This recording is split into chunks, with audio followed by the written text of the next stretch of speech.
pada hari ini kita bersyukur tentunya bahwa kita masih diberikan kesehatan, sehingga pagi ini kita dapat berkumpul bersama dalam suasana Zoom.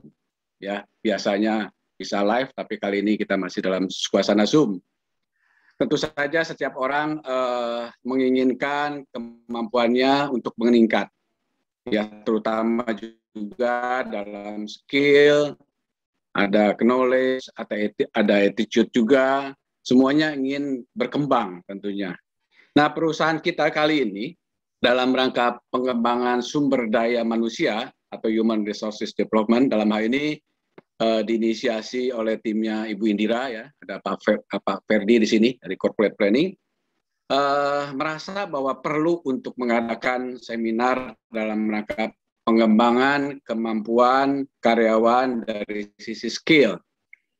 Dan kita bersyukur perusahaan kita di mana kita bekerja, ya, sangat memperhatikan di dalam pengembangan kemampuan karyawannya.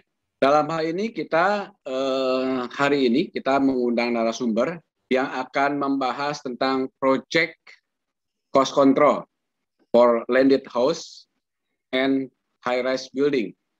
Nah, tentu saja kita tahu bahwa project tidak lepas dari 3 unsur yang kita sudah berpengalaman, ya, biaya, mutu, dan waktu. Dan ini selalu menjadi pedoman kita di dalam pelaksanaan kita di lapangan. Nah, pengendalian biaya atau cost control sangatlah diperlukan dalam pelaksanaan proyek. Tentu saja ketika kita bagaimana kita menghitung, bagaimana membuat budget, memonitoring pelaksanaan dari anggaran biaya. Nah, ini kita perlu dilakukan monitoring. Dan juga kita akan nanti mendengarkan dari webinar ini, mungkin juga nanti dari Pak Ilham dan tim, akan ada studi kasus bagaimana penanganan monitoring daripada cost control ini. Dan kalau kita lihat nanti ada seminar 1 dan juga ada webinar 1, webinar 2, ya. Ada 2 hari kita berturut-turut, dan kiranya webinar 2 hari ini akan menambah wawasan kita, cara pandang kita, cara berpikir kita, bahwa cost control itu, pengendalian biaya itu adalah hal yang sangat penting. Ya, akhir kata, atas nama perusahaan, kami mengucapkan selamat untuk mengikuti acara webinar ini. Semoga bermanfaat semuanya. Terima kasih. Baik, terima kasih Pak Mulyadi. Baik, terima kasih Pak Mulyadi atas sambutannya. Bapak Ibu semua, kita langsung untuk mengikuti webinar pada hari ini. Kami langsung serahkan ke Pak Ilham atau Bu Tria. Waktu dan tempat kami persilakan. Baik Pak, Pak Ferdi, terima kasih sebelumnya Bapak. Baik, kita mulai ya Pak ya. Assalamualaikum warahmatullahi wabarakatuh. Waalaikumsalam. Selamat pagi, apa kabar semua? Baik Bu, sehat. Baik, alhamdulillah. Apa kabar Pak Ferdi? Baik Bu, sehat. Alhamdulillah. Apa kabar Bu Indira? Ya, Bu Indira kami wakilkan Bu. Ya. Baik, kita mulai ya Pak ya. Yang terhormat Direktur PT Sumarekon Agung Tbk, yaitu Bapak Mulyadi Sugih Darsono. Apa kabar Pak? Sehat Bu, gimana kabarnya? Baik Pak. Bapak Ilham M. Wijaya, apa kabar Pak? Baik. Dan Bapak Agus J. Alwi sebagai narasumber dalam webinar in-house training hari ini. Apa kabar Pak? Sudah ada Bapak Agus? Oh iya. Juga kepada para peserta semua, selamat datang dan terima kasih kami ucapkan atas kehadiran dan partisipasinya dalam kegiatan webinar in-house training. Perkenalkan, saya Tria, sebagai host acara ini akan memandu jalannya acara. Untuk selanjutnya, welcome speech dan penjelasan acara dari Bapak Ilham M. Wijaya, CEO Reinco Strategis, saya persilahkan.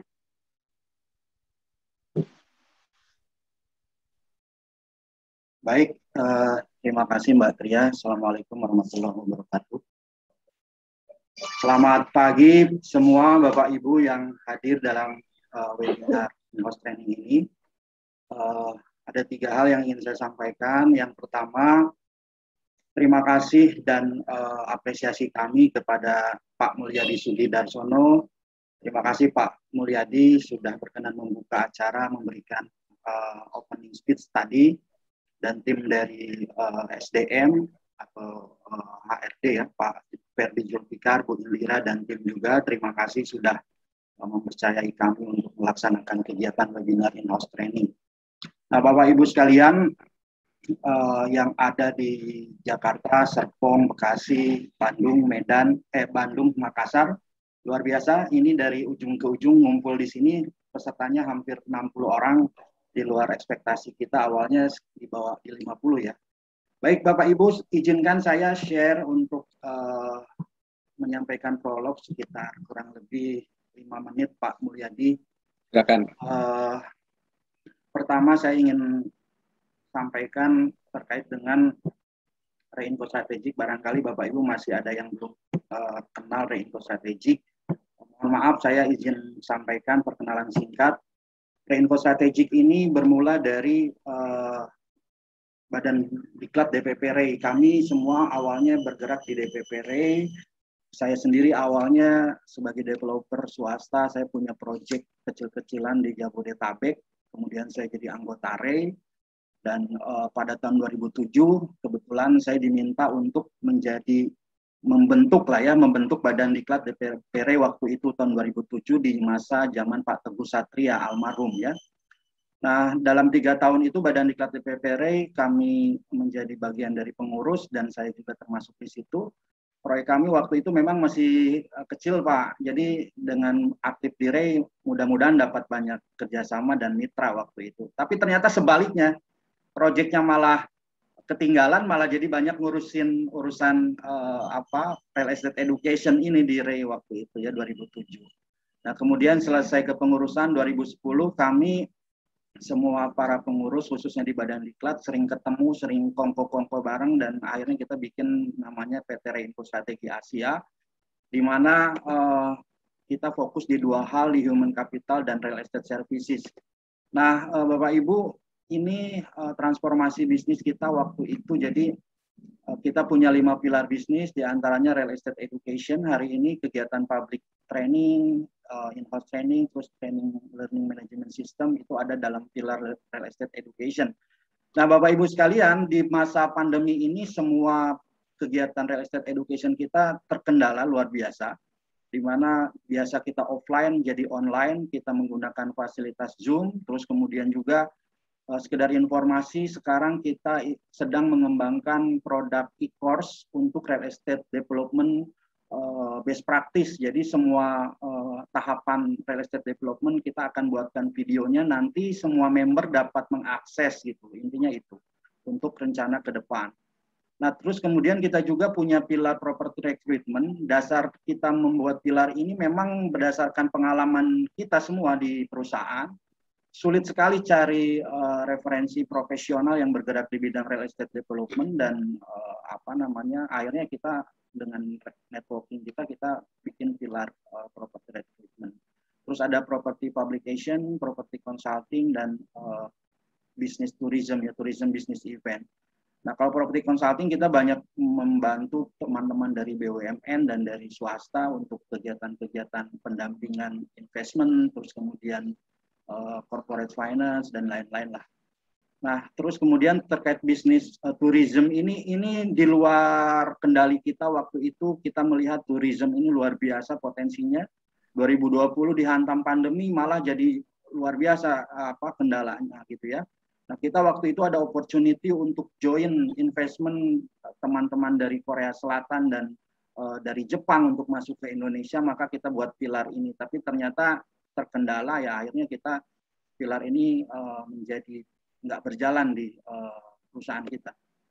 Nah, intinya dari Reinfo Strategik ini kita memang the first real estate education Indonesia yang based on-nya itu ya real estate developer. Kita bukan konsultan, kita bukan pengamat, kita juga bukan akademisi gitu ya.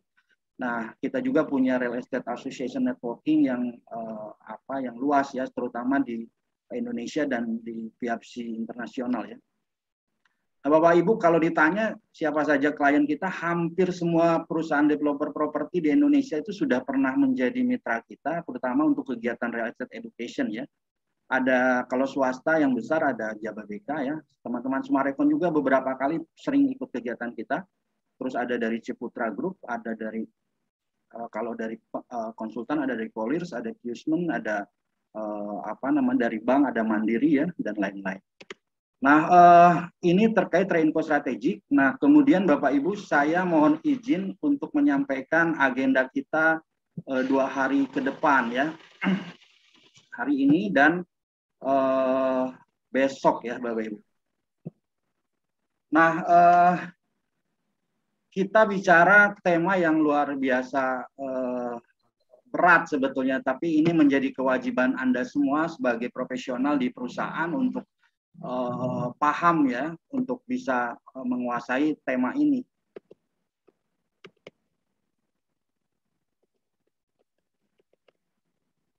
Nah, Bapak Ibu sekalian, ini konten agenda kita selama 2 hari ya.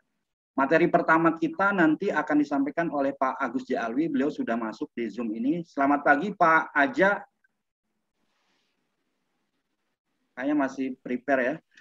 Nah, nanti materi pertama Bapak Ibu, ini materi yang kita buat, kita susun berdasarkan visioner training need analysis yang kita kirim melalui teman-teman HR ya, dengan Pak Ferdi. Nah, jadi hari pertama kita akan fokus ke landed house, terutama untuk prime residential project ya. Kenapa prime? Karena kita sesuaikan dengan produk-produk Sumarekon. Nah, nanti sesi pertama kita akan bicara project cost dan project management proses untuk prime landed residential project ya. Ini menarik sekali karena kita banyak belajar nanti dari beberapa project yang menjadi benchmark dari di Indonesia terutama ya, developer-developer besar. Nah, ini menarik, nanti Bapak Ibu bisa berdiskusi dengan Pak Aja ya. Nah, terus kemudian yang kedua nanti kita juga akan banyak hari kedua maksud saya, kita akan fokus ke soal project cost control khusus untuk high-rise building, ya, terutama untuk commercial property. Ya, kenapa kita pisah? Karena memang ini bahasannya beda. Kalau disatukan kayaknya kadang suka nanti nggak fokus gitu ya. Jadi hari pertama kita fokus ke landed house, terus hari kedua kita fokus ke high-rise project. Nah, Bapak Ibu yang ikut kegiatan webinar 2 hari ini momen yang luar biasa. Kenapa saya bilang? Karena sesi pertama Bapak Ibu bisa mendengarkan nanti paparan dari Pak Agus J. Alwi. Beliau ini sangat multi talent atau multi experience ya. Dari sisi pengalaman beliau di project sampai di corporate ya, beliau ini luar biasa. Nanti Bapak Ibu bisa diskusi dan tanya jawab. Dan nanti hari kedua juga luar biasa ada Pak Daniel Ongkowijoyo. Beliau associate speakers kita dari beliau sekarang di Agung Podomoro Land sebagai Chief Operating Operation di Deli Serdang, Podomoro City Deli. Nah, 2 orang ini jarang sekali kita hadirkan karena saya melihat Sumarekon ini swasta ya, dan kemudian perlu semacam diskusi, dan kita memang misi kita Reinco strategik ini ingin membuka ruang sharing experience, sharing knowledge dari developer-developer yang sudah ada. Karena kita perhatikan memang jarang sekali di kita ini di Indonesia terutama, khususnya kota-kota besar, perusahaan-perusahaan yang ada forum sharing antar pelaku itu jarang sekali. Di REI sendiri kami perhatikan untuk urusan bisnis, knowledge, dan terkait dengan sharing experience dan lain-lain sangat sedikit gitu ya, nggak terlalu besar. Nah, makanya Reinco strategik ini hadir untuk membuka forum sharing-sharing antar perusahaan untuk memberikan best practice, untuk saling belajar, dan tentunya harapan kami ada kolaborasi ya, dan ini suatu hal yang luar biasa kalau terjadi kolaborasi gitu ya. Nah, hari pertama Bapak Ibu sekalian, tadi saya sampaikan targetnya adalah ada sharing experience ya. Sharing experience ini mahal ya, karena nggak bisa dinilai dengan uang ya, atau nggak bisa dinilai dengan materi, tapi sharing experience ini perjalanan panjang si speakers yang menjalankan. Dia tahu tips-tipsnya, dia tahu masalahnya, jangan sampai kita nabrak lagi gitu ya masalah di lapangan. Nah nanti Pak Aja banyak cerita pengalaman beliau dalam mendevelop sebuah project properti ya. Nah dari situ nanti kita akan ada insight, ada new strategi terkait cost control, terutama untuk landed residential project ya, untuk prime landednya gitu ya. Nah nanti harapan kami ini bisa efektif sampai dengan 11.30 lah ya, karena waktu kita half day dan ini kita optimalkan efektifnya sekitar untuk durasi materi itu sekitar 2 jam lah ya. Nah kemudian Bapak Ibu hari kedua kita akan mendengarkan paparan terkait project cost and quality control khusus untuk high rise project ya. Nah nanti harapan kami ini ada understanding terkait tips, strategi, terus tren, terutama tren sekarang kan ini terkait dengan pandemi juga pasti banyak hal-hal baru yang nanti kita perlu serap gitu ya dari narasumber gitu ya. Nah terus kemudian harapan kami juga ada best practice. Tadi Pak Mulyadi sampaikan perlu ada studi kasus. Saya kira momen webinar ini betul kita coba pertajam dengan kasus-kasus yang ada di internal. Mungkin untuk awal kita coba dengan diskusi tanya jawab dan nanti kita coba simulasi dalam bentuk report dan catatan-catatan yang nanti bisa ditindaklanjuti. Nah untuk awal webinar kita mungkin lebih banyak kita nanti diskusi tanya jawab dan tolong bisa lebih tajam gitu ya. Jangan sampai momen ini sayang kalau nggak dimanfaatkan oleh semua hadirin para peserta dari webinar ini. Nah, yang terakhir barangkali ini juga harapannya practical skill. Jadi ini bisa dibawa ke proyeknya masing-masing gitu ya. Kalau sudah dengar webinar 2 hari ini, Bapak Ibu bisa bawa ke Bandung misalnya, atau bisa bawa ke Makassar, ke Bogor dan lain-lain, ke Serpong, dan bisa diterapkan gitu ya. Nah, harapan kami itu, dan ini juga yang menjadi perlu kami sampaikan input dari peserta sesuai dengan hasil dari kuesioner yang kita kirim. Pak Aja barangkali bisa dengar suara saya, Pak.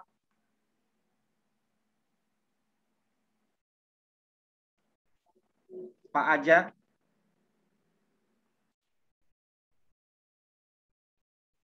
Sepertinya beliau udah masuk tapi belum bisa bersuara ya.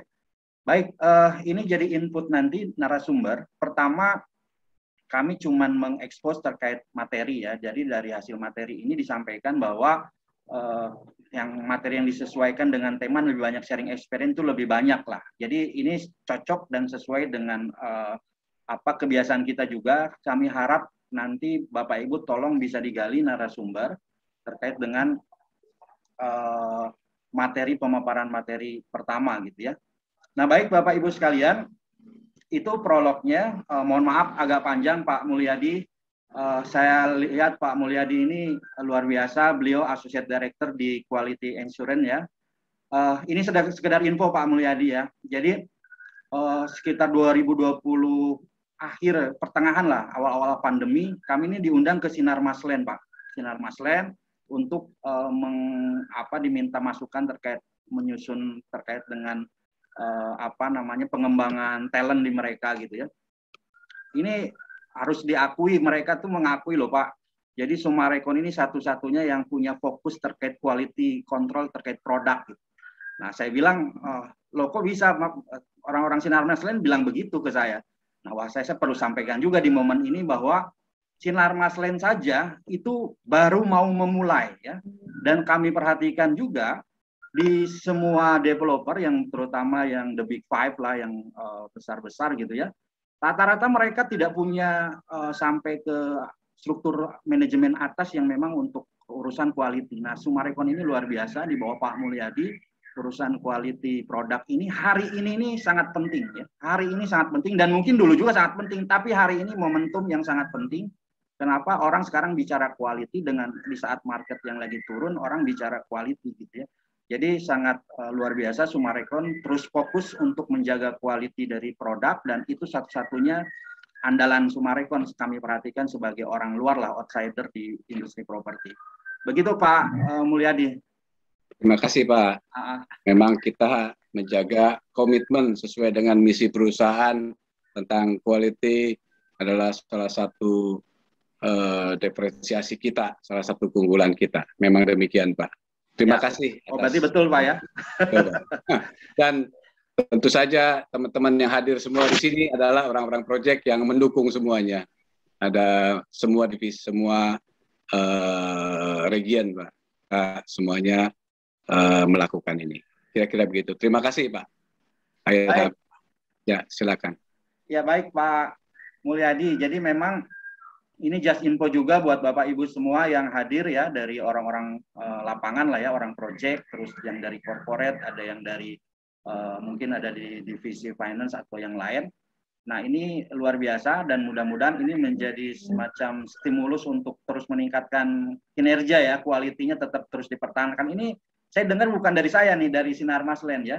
Nah terus kemudian saya coba tanya juga ketika saya diskusi dengan Pak Adrianto gitu ya, kenapa saya fokus quality ya, mereka itu memang jadi concern Sumarekon gitu ya. Nah artinya itu suatu hal yang luar biasa. Nah baik Bapak Ibu sekalian, saya kira itu prolog saya.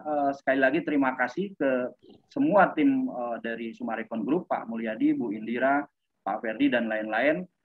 Saya persilakan Mbak Tria untuk lanjut. Terima kasih. Baik, terima kasih untuk Pak Ilham untuk penjelasan acaranya hari ini. Iya. Ya, Pak. Mohon izin Mbak Tria, mungkin kita bisa foto bersama dulu kali ya. Mungkin juga lagi pas lagi seger-seger nih dari pagi. Betul. Boleh. Boleh ya Pak ya? Boleh, betul. Siap. Kita akan foto bersama dulu. Mohon izin tim saya, Olive. Siap ya, Liv? Mohon izin Bapak Ibu semua bisa dibuka dulu untuk videonya ya. Jadi kita bisa foto bersama dulu untuk dokumentasi kita. Baik, Bapak Ibu semua, siap. Kita akan foto. Di sini ada 3 screen layar. Kita mulai dari pertama. 1, 2, 3. Oke, sekali lagi. 1, 2, 3. Oke, sekali lagi. 1, 2, 3. Oke, baik. Terima kasih Bapak Ibu semua. Saya kembalikan lagi ke Bu Tria. Silakan Bu Tria. Baik, terima kasih Pak Ferdi. Untuk selanjutnya, kita mulai dengan perkenalan dari peserta mungkin ya Pak ya. Silahkan, mungkin saya pilih. Saya mau dengar dari Ibu Nadia. Ada Ibu Nadia?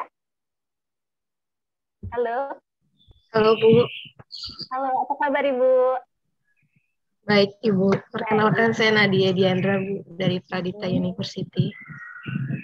Harapannya untuk mengikuti training ini apa ya Bu ya? Harapannya supaya saya bisa mendengar sharing sih Bu dari Bapak Ibu atas pengalamannya mengenai proyek cost control ini. Oh, siap. Terima kasih Bu. Itu aja sih. Untuk selanjutnya saya pilih lagi dari Bapak Atmaji ada? Ya Bu. Oke. Iya. Bapak silahkan sebutkan jabatan dan harapan untuk mengikuti training ini. Ya. Terima kasih Bu Tria. Saya Atmaji. Jabatan saya saat ini adalah Head of PCC, Proyek Cost Control Advisor. Harapan saya untuk menambah wawasan dan untuk pengembangan ya, terkait proyek cost control. Itu aja Bu. Terima kasih. Baik, terima kasih Pak. Baik, sebelum dimulainya acara, saya akan sampaikan tata tertib acara di hari ini.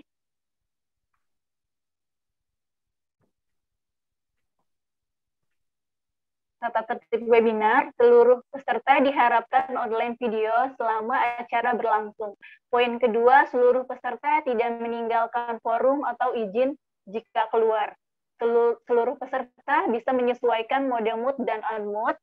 Seluruh peserta diharapkan aktif bertanya.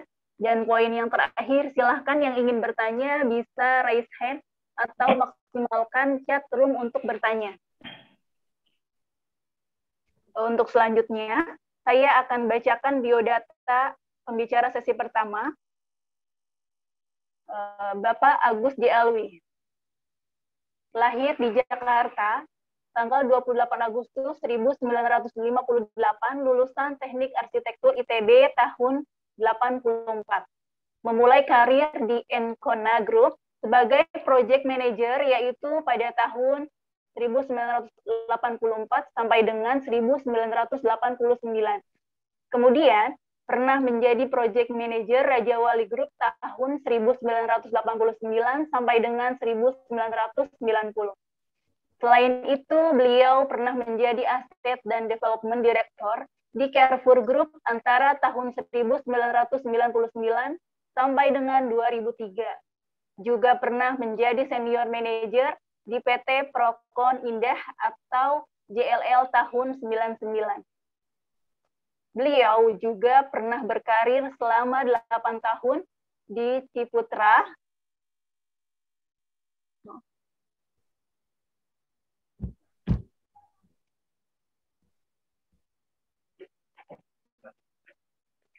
sebagai Senior Manager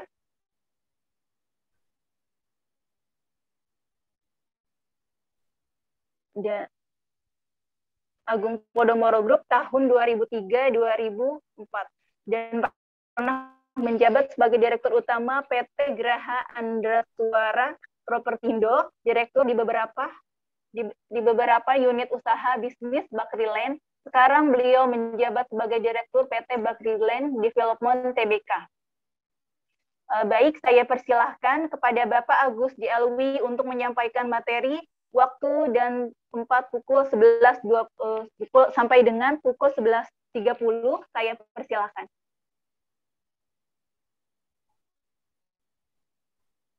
Baik, selamat pagi, saudara sekalian. Assalamualaikum warahmatullahi wabarakatuh. Waalaikumsalam, Pak. Salam, Pak Aja. Suara saya cukup jelas, Pak, ya? Jelas, Pak. Baik, selamat pagi semuanya, teman-teman. Senang sekali bisa bertemu pagi ini, walaupun hanya lewat layar komputer. Semoga kita semua tetap sehat, ya, sehat, happy, dan semangat. Pada pagi hari ini, saya diberi tugas oleh Pak Ilham untuk membahas masalah atau sharing mengenai project cost control, khususnya mengenai project cost control untuk landed house, prime landed house. Nah, ada beberapa poin dulu sebelum saya sampaikan materinya. Mohon bisa di-share screen yang bisa membantu. Screen di covernya.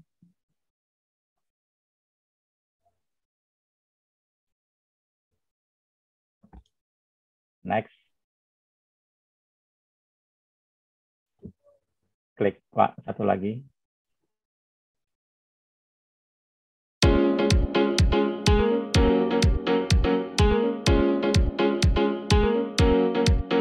Bapak tadi sampaikan terutama tadi yang untuk itu ya, yang kelas sederhana tadi ya. Sederhana nih ya, Pak. Iya, kelas sederhana ini terus terang kami belum pernah ya.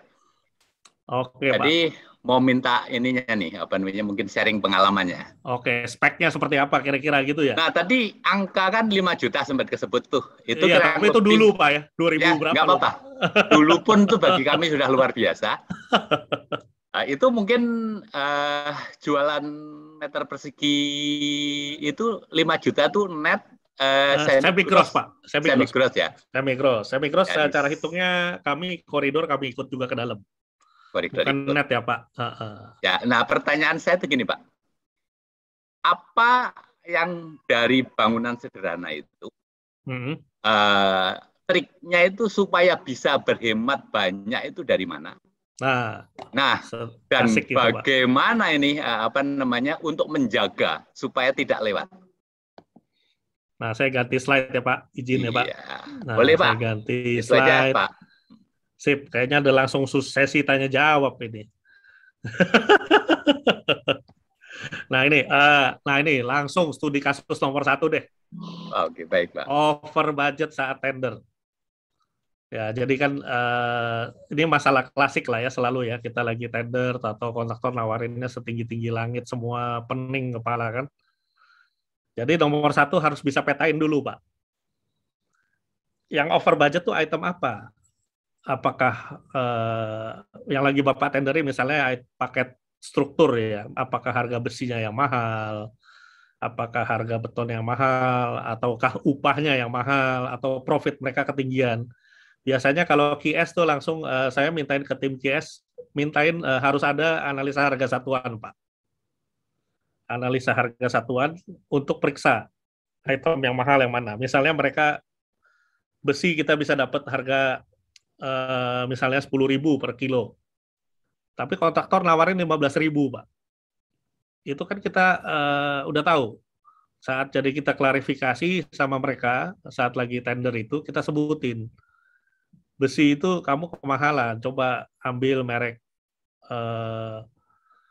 KS atau ambil merek yang kita udah dapat, Pak, dari supplier. Saya nggak sebut merek lah ya, jadi nggak enak lah ya. Jadi tinggal kita bisa nggak mereka ikutin harga yang kita dapat. Kalau bisa mereka ikutin ya udah enak, kita nggak usah pecah-pecah kontraknya. Tapi kalau untuk item-item besar kayak besi, beton itu biasanya kita bisa supply by owner. Supply by owner artinya kita yang beli nih, Pak. Mereka cuma upah pasang tok sama profit. Terus sama atau kalau emang itu terlalu rumit, biasanya juga PC rate. PC rate itu harga kita yang deal sama kontraktor, sama supplier. Si kontraktor harus ikut angka kita. Naik kalau atau harga besi atau material tersebut naik, kita yang nanggung. Harga material tersebut turun, kita yang dapat juga. Yang kita nego adalah waste-nya sama upahnya, Pak. Kalau PC rate ya, dan maupun supply by owner. Terus tadi yang kalau apartemen murah itu speknya biasanya ini, Pak, speknya lantai ya mungkin keramik, Pak, pasti bukan HT lah ya, keramik. Bahkan plin pun plin dinding itu mungkin cuma pakai cat minyak bahkan. Terus kalau kamar mandi kita pasang keramiknya nggak full, gitu ya. Terus balkonnya juga bukan pakai besi, mungkin pakai precast sekalian langsung supaya lebih murah. Dan plafon ini sebenarnya debatable. Ada yang bisa bilang, kontraktor bilang lebih murah pakai plafon, ada yang bilang kalau expose tuh lebih murah. Ya biasanya kita bilang expose aja dulu, Pak. Umumnya expose akan lebih murah. Terus kalau yang lain-lain, saya biasa kalau supaya penghematan itu, Pak, tipsnya saya barang yang nggak terlalu kelihatan. Jadi misalnya kalau secara arsitektur kan kita pasti kelihatan barangnya. Kita mungkin di ME, Pak. ME itu kan Bapak ganti merek kabel aja harganya bisa beda jauh. Bapak ganti merek MCB aja beda jauh tuh, Pak. Bisa turun 30%. Jadi misalnya kalau Bapak awalnya pakai MCB-nya ABB, Schneider ya, itu kan yang brand yang kelas atasnya lah kalau menurut saya. Kita boleh coba masukin turun kelas 1 tingkat, misalnya LS, Pak. Ini saya langsung, ada orang ME nggak ya di sini ya, Pak ya? Engineering atau PM sih harusnya tahu lah, ini harus menguasai juga ME. ME ada, Pak, saya tahu ada. Ada ya, Pak. Oke, jadi Pak Atmaji, jadi yang tadi saya bilang ME itu Bapak ganti merek, harga bisa turun jauh. Tapi memang harus selalu pastiin sama konsultan, Pak. Dan Bapak harus survei dulu, memang mereka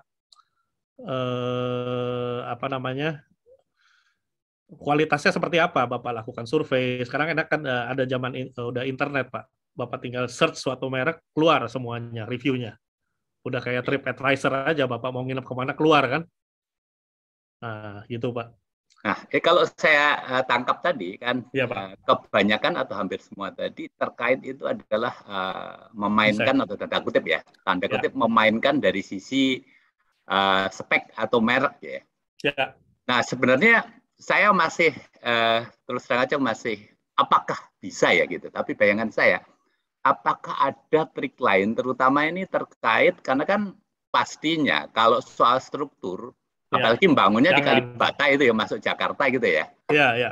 Tentu ada keterbatasan, apakah ada misal itu di situ tuh bagaimana trik nih supaya dengan aturan yang ada tetap bisa tercapai satu itu. Kedua kayak ME sendiri ya. ME sendiri kan tetap aja ada batasan-batasan juga seminimal mungkin pun. Betul. Terutama terkait kapasitas, Pak ya. Betul. Nah, Pak. itu apakah ada juga dari situ trik-trik yang terkait itu? Ada, Pak. Jadi contoh ya, kalau tadi yang Bapak ngomong struktur dulu nih, Pak. Struktur itu kita punya rasionya kan. Rasionya zaman dulu tuh bahkan bisa 150 kilo per meter kubik. Rasio besi ke beton ya, Pak ya. Nih saya ngomong ya. Terus dengan terbitnya SNI yang baru atau naik jadi 180 kilo per kubik. Bahkan di Jakarta naik lagi tuh udah hampir 200 kalau saya ngobrol-ngobrol sama teman-teman konsultan struktur. Jadi bukan beton bertulang, sekarang malah tulang berbeton ini kebalik nih Pak sekarang. Besinya terlalu rapat. Ini saya diskusi sama beberapa konsultan struktur nih karena selalu ngikutin peraturan gempa baru. Itu yang membuat Indonesia ini besinya rasionya naik terus. Sementara kalau Indonesia itu kan ngacunya ke Amerika nih Pak. Sementara kalau di Amerika itu mereka boleh pakai yang namanya BJTS yang lebih tinggi kualitasnya, tensile-nya. 50 BJTS 50. Iya, betul Pak. Ya, nah, karena saya tambahin Pak ya, kalau di Indonesia karena peraturan gempa terbatas hanya di 400 MPa. Betul Bapak. Nah, kecuali di plat. Kalau di plat itu karena plat itu dianggap menerima gempa, dia boleh pakai wire mesh. Wire mesh itu BJTS 50. Iya, itu kena tulangan minimum Pak. Kalau ya dia mereka pakai ACI atau UBC. Yes, Bapak nih udah paham lah yang saya maksud. Dikit-dikit Pak. Nah itu jadi biasanya kalau di saya ya pengalaman saya pribadi. Kan kita juga ada proyek yang kebetulan nggak kena gempa tuh Pak di Kalimantan. Jadi saat waktu itu yang pegang proyek itu teman saya. Udah pusing dia. Wah ini over budget nih dan gimana? Lu proyek lu kan enak nggak kena gempa. Lu bilang konsultan pakai U50 boleh nggak? Baru Pak. Nah itu boleh. Ternyata di sana nggak ada karena tidak ada gempa di Kalimantan. Mereka boleh pakai yang tadi BJTS yang 50. Itu langsung hematnya kan di depan mata 40 ke 50 Pak, hampir 20% dari besi aja. Nah itu, tapi kalau di Jakarta yang dulu ada beberapa konsultan yang berani basementnya pakai U50 Pak. Tapi itu rada risiko lah ya, saya nggak usah sebutin deh. Besi jadi gini, biasanya konsultan itu mesti ditargetin Pak, konsultan struktur. Yang tadi saya bilang, Bapak rasionya 190 kilo per meter, dari sebelum nunjuk mereka ngobrol aja Pak. Lu berani berapa? Gitu, atau Anda berani berapa? Kasih saya rasionya. Terakhir kita periksa Pak. Apakah benar rasio yang dia janjikan, dia janji 190 ya kita minta 190 Pak. Terus rasio betonnya berapa? 0,33, 0,35. Jangan rasionya besinya turun tapi betonnya gede, ya sama aja bohong dong. Kayak kita dibohongin gitu loh. Jadi kita harus kunci dua-duanya Pak, rasio beton besi per meter kubiknya maupun rasio beton meter kubik per meter perseginya. Sudah dapat Pak konsultan yang bisa boleh dibilang paling hemat nih, optimum? Yang paling hemat hati-hati Pak, kalau saking hematnya nanti jadi gedungnya terlalu lentur. Saya pernah pengalaman juga itu. Jadi ada beberapa konsultan yang terlalu berani, kitanya stres. Konsultan struktur biasa yang saya rasa cukup kooperatif ya, ini Gistama Gistama baik. Kalau HRT juga, HRT yang paling Hadi Rusyanto itu yang paling berani pakai U50. Kalau Bapak ada proyek-proyek luar kota yang, kalau Jogja saya nggak rekomen lah, itu gempanya juga tinggi ya. Kalau Bapak suatu hari dapat proyek yang di daerah gempanya rada ringan, boleh ngobrol sama HRT Pak, Hadi Rusyanto. Jadi ini bukan salesnya HRT nih Pak ya. Tapi beliau itu kelemahannya, bukan kelemahannya, kekurangannya kadang-kadang ya biasalah, namanya konsultan kan mereka juga harus cari duit ya Pak. Kalau udah terlalu jauh desain suruh ngulang atau ada revisi minta kerja tambah. Ya kita asal hitungannya fair ya kita kasih lah Pak. Ya. Gitu kan. Nah, balik lagi yang kalau kita struktur ya, itu struktur kan seru sendiri karena komponen struktur itu bisa sepertiga dari cost atau budget kalau kelas apartemen yang udah medium high. Tapi kalau apartemen yang murah, itu cost struktur tuh udah mungkin bisa 40%-an sendiri itu sekarang. Paling besarnya di struktur. Nah, kalau yang ME, Pak, ME kita lihat konsultan itu kadang-kadang terlalu main aman, Pak. Terlalu main aman, jadi kalau saya yang langsung biasa pengalaman saya pribadi yang saya ketemu itu ini, diameter pipa refrigeran. Itu Bapak boleh cek apakah konsultan ME Bapak sudah desainnya berlebihan atau enggak. Karena itu kan tembaga tuh Pak. Tembaga itu cukup mahal lah ya. Kalau Bapak kan AC juga Bapak ukur aja di ruangan kita tahu lah. 9.000 BTU itu buat berapa meter persegi kan kita tahu. Dan konsumen rata-rata pasangnya AC ruangan, kalau studio mana mungkin sih dia pasang 1,5 PK, 2 PK Pak. Nah kita periksain tuh Pak diameter sama ketebalan pipa refrigerannya dan posisinya Pak, posisi indoor versus outdoor. Jangan yang kebanyakan muter-muter jadi panjang-panjang kan jadi mahal Pak. Jadi memang benar dari desain itu mempengaruhi cost. Jadi desain harus yang tadi saya bilang waste-nya minimal. Bapak kalau unit kan biasanya umumnya outdoor itu kan taruhnya di balkon ya Pak. Usahakan ya AC indoor itu dekat-dekat situ Pak, jangan jauh-jauh. Satu buat efisiensi si AC sendiri juga ringan kerja mesinnya. Kedua secara biaya kan lebih murah. Tapi ya ada faktor arsitekturnya juga ya atau kenyamanannya jangan sampai semburan udara dinginnya kena ke kepala. Jadi layout arsitek teman-teman proyek ini biasa saya selalu minta tim saya untuk lihat brosur. Karena konsumen pasti lihatnya brosur. Brosur itu cocokin tuh sama gambar foreground-nya konsultan. Kadang-kadang konsultan bisa aneh-aneh gambar dirubah sendiri, Pak. Saya ada pengalaman di brosur saya ada jendela, konsultan hilangin jendelanya, Pak. Langsung pening kepala itu. Saya bobok lagi tuh pasang jendelanya, konsultannya saya potong fee-nya itu. Jadi hati-hati tuh Pak. Arah buka pintu aja, konsultan kadang-kadang bisa salah. Kita buka ke kanan, mereka di gambar bisa buka ke kiri. Hal-hal simpel itu inilah. Terus kalau ME lagi, mungkin diameter pipa ya. Diameter pipa yang supply ke dalam unit. Kalau unit studio kan kita bisa lebih kecil, kalau 3 bedroom tentunya lebih besar. Ya kalau diameternya jumlah populasi makin besar, penggunaan makin besar tentunya diameter perlu besar. Tapi kalau emang nggak perlu ya ngapain? Ngapain kita paksain Pak? Terus water meter, yes, ya Pak. Silakan. Sorry, ya saya mau tanya, mana pengalaman Bapak ya? Saya perkenalkan diri, nama saya Dedi. Ya Pak, Pak Dedi. Jadi menurut pengalaman Bapak yang udah pernah dilakukan untuk menghemat struktur daripada ya high-res ini, pernah nggak dilakukan modelingnya itu dirubah-rubah sama Bapak? Kan kalau kita, ya kan, kita modeling dirubah. Ya. Nah, jadi gini Pak, konsultan struktur biasa semua konsultan ya, nggak cuma struktur, memiliki ego tersendiri. Ya. Kita harus caranya nggak boleh terlalu frontal berantem Pak. Wah, gengsinya kena, kita pening kepala tuh. Bisa ntar gebrak-gebrakan meja ntar. Nah, caranya saya biasanya kalau struktur, saya suka minta tolong lagi advisor. Namanya Pak Stevi Tumilar. Oh iya. Nah, jadi yang senior juga yang mereka hormatin. Ya betul Pak, dari Wiratman. Dan yang mereka hormatin juga untuk bantu kita mereview Pak. Iya. Kita second opinion lah ya. Yes, exactly Pak. Nanti dia bantuin kita lihat yang kayaknya masih over design di mana. Gitu Pak. Saya biasanya caranya gitu ya Pak. Kalau yang struktur ya, karena struktur itu nggak boleh terlalu hemat juga, serem Pak. Iya. Tapi kadang-kadang si konsultan terlalu boros juga karena gini. Sebenarnya yang ngitung itu sebenarnya junior engineer kan. Dia cuma ngandelin pakai KITEPS gitu kan.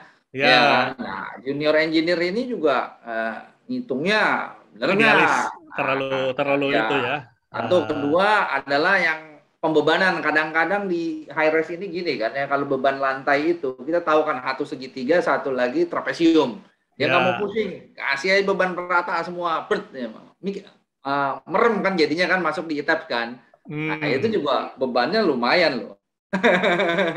Lumayan Pak, betul. Iya, kalau bebannya nambah kan hasilnya outputnya jadi gede. Iya, jadi nambah kan. Ya. Kalau struktur kan gitu kan. Betul Pak. Karena beban lantai itu sebenarnya kalau kita tahu itu bebannya beban amplop kan. Bapak. Iya kan.